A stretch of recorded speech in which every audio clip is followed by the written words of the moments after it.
Good morning, dear student. Welcome to online class. This is the class of social science of standard 6. So student हम यहाँ पर discuss कर रहे थे civics का chapter 2 that is what is government, और इसमें हमने टाइप्स ऑफ गवर्नमेंट देख लिया था, democratic, monarchy and dictatorship. Okay, तो डेमोक्रेटिक गवर्नमेंट्स क्या होती है तो इसको ज़रा डिटेल में देखेंगे. India is a democratic country. In every citizen has equal political rights irrespective of sex, religions, caste और रेस. सो इंडिया क्या है, एक डेमोक्रेटिक कंट्री है जिसमें लोगों के द्वारा जो है हमारे हेड्स चूज़ किए जाते हैं या हमारा गवर्नमेंट चूज़ किया जाता है, और यहाँ पर हर सिटीज़न को उसका पॉलिटिकल राइट है, चाहे वो किसी भी सेक्स का हो, किसी भी धर्म का हो या किसी भी कास्ट का, कहीं से भी वो आता हो.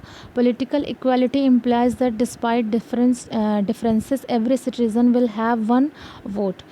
और this democracy achieved by the Indians after a long and eventful struggle. और ये जो राइट है इंडियंस को जो मिला हुआ है, ये बहुत ही लंबे और बहुत ही ज़्यादा स्ट्रगल के बाद मिला हुआ है. ठीक है, democracy gives the people right to form government of their choice. Democracy क्या होती है, इसमें पीपल को राइट मिलता है कि वो जो गवर्नमेंट है वो अपने हिसाब से चूज़ कर सके. Members are elected on the basis of majority votes polled at the time of the election. तो जो मेंबर्स होते हैं, जो इलेक्ट किए जाते हैं, वो इलेक्शन के टाइम पर जिसको ज़्यादा वोट्स मिलते हैं, और वो वोट्स कौन डालता है, नॉर्मल पीपल डालते हैं. ठीक है, देते हैं. तो उन वोट्स के अकॉर्डिंग जिसके उसमें पोल में ज़्यादा वोट होंगे वो क्या होता है, वो इलेक्टेड होता है. ठीक है, इफ़ द एनाइनमेंट citizen don't exercise their franchises the equality of people elected could be mediocre. ठीक है, where the voters are socially responsive they can assert their rights.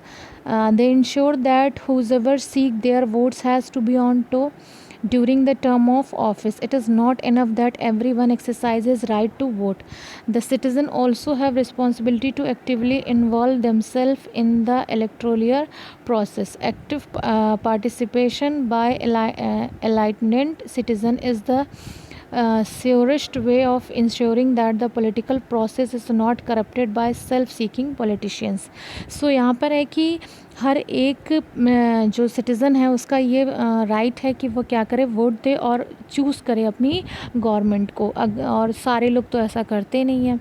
ठीक है, तो अगर जो सिटीज़न्स हैं वो वोट डालेंगे तो एक अच्छा और एक बिना करप्टेड गवर्नमेंट जो है वो बनेगी. In the initial phase of representative governments, the right to vote was restricted to certain special group of people.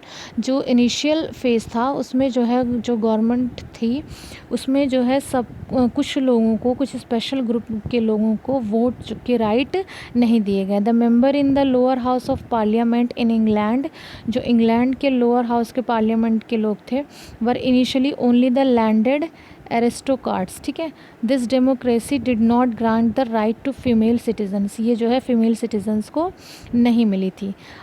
The day a government cannot call itself democratic unless it allow what is known as universal adult franchise. This means every adult has right to vote. तो इसका मतलब क्या होता है, universal adult franchise का मतलब होता है कि हर एडल्ट को राइट है वोट करने का. ठीक है, इंडिया में इसकी एक एज भी बनाई गई है, right to vote and right to marriage. ठीक है, ठीक है, तो क्या है कि that there was a time when government did not allow women and the poor to participate in this election. क्या आप ऐसा बिलीव कर सकते हैं कि औरतों को गवर्नमेंट में जाना अलाउ नहीं है और पुअर लोगों को. In earliest form government allowed only man who own property and were educated to vote. जो अर्लीस्ट टाइम था, फॉर्म था गवर्नमेंट का, उसमें सिर्फ वही मैन जो है वो जाते थे जिनके पास अपनी खुद की प्रॉपर्टी होती थी और they were educated to vote, ठीक है। This means that womens, the poor, the propertyless and the uneducated has no right to vote. Educated लोग ही जा सकते थे, तो औरतों को, गरीबों को और जिनके पास प्रॉपर्टी नहीं थी या जो एजुकेटेड नहीं थे उनको कोई भी राइट नहीं था वोट देने का।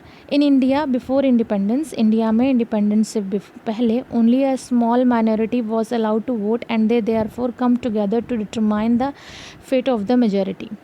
Many leaders, including Gandhi ji, demands more political rights for the Indian people. Earlier in 1934, Congress had demanded that a constituent assembly should be elected by universal adult franchise to frame the Constitution of India.